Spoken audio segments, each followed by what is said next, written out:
Oh no, oh no, our property values have gone down. Since when? Like 2 years ago, or when you Yes, 2 years. bought? Okay. Moving forward with the Dekker Team. Moving forward together with the Dekker Team. We are privileged to have been able to, for over 30 years, come alongside you, not only to sell, buy, and invest in real estate over 3,117 times, to come alongside you to build your fund, build your faith, build your finances, build your fitness, and even strengthen, heal, and flourish inside relationship. We're going to discover that what we've learned over the last season, and I'm going to say relearned, learned and new, because this is old news brought back to life. Sure. Is that timing the market is really less valuable than time in the market. Yeah. Time in the market always trumps or beats timing the market. Exactly.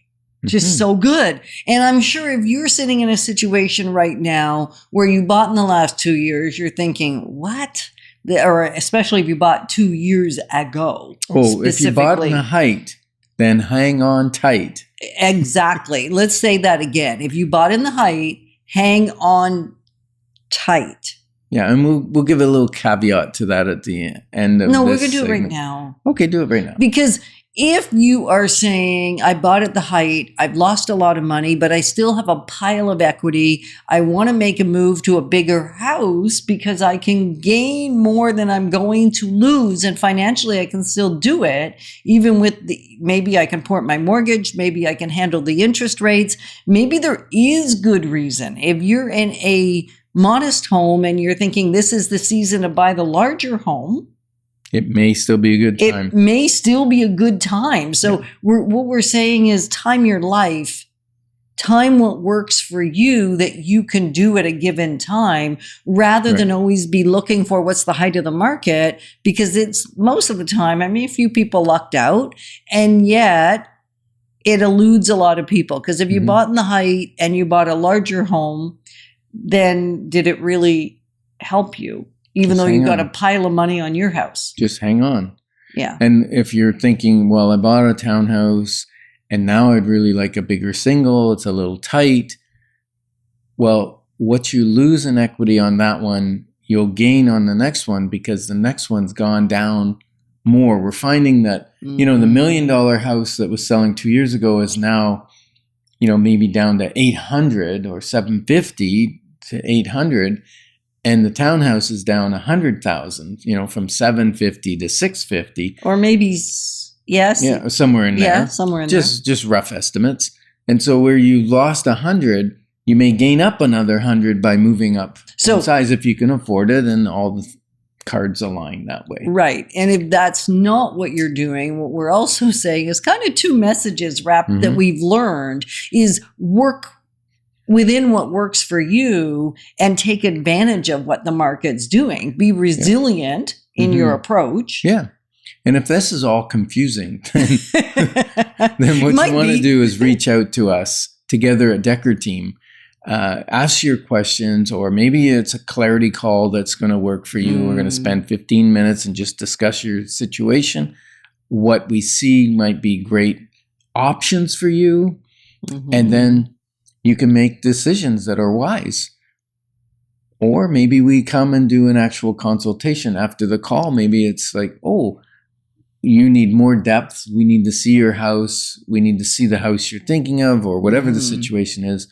So it may take further investigation, further consultation, but at least you'll start that path and you won't be sitting there going, this is clear as mud, Ken and Yetta. Well, and part of that too, I think, is sometimes we feel when there's a bit of pressure, maybe the increased interest rates makes it feel like you can't afford to stay in your house anymore.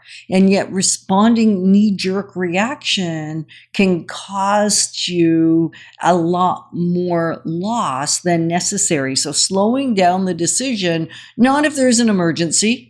We all know there are times to react like super fast. Right? If you have a medical emergency, you don't want to say, hey, I'm going to slow down the process here. Right? If you're, no, that's true.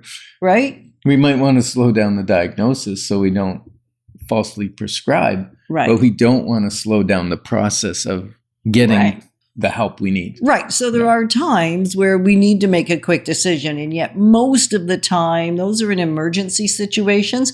Most of the time, we will feel the pressure of what has to happen and then think a quick decision might be a good idea. And I'm going to tell you, slow it down, rethink, recalibrate, reset, and get some answers specific to your situation. I mean, when we've done that, we do so much better. Yeah. It's like slow down to speed up. Yeah. Because once you've slowed down and you've got the clarity, then you can, your actions can be very, very quick. Like some of our clients say when they're buying a property that, oh my gosh, I couldn't believe how fast that went. And the reason it was able to go fast was we slowed down at the beginning. We did the consultation. We got, they got their financing in place. All the ducks were aligned, so to speak. And by the way, sometimes ducks do that way, right? You see all the little ducklings walk after the duck. Yeah. Ducks do align sometimes. Right. At any rate.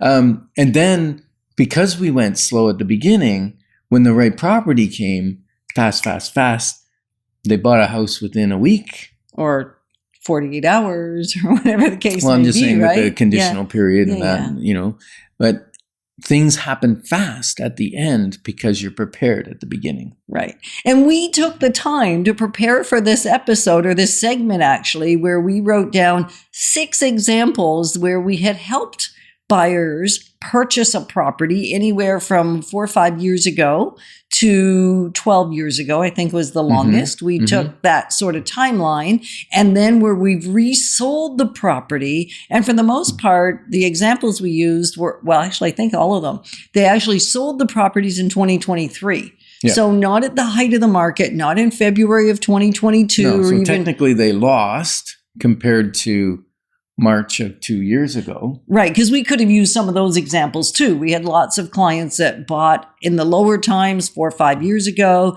even 2 years before the peak, and they sold in the beginning of 2022 and locked out.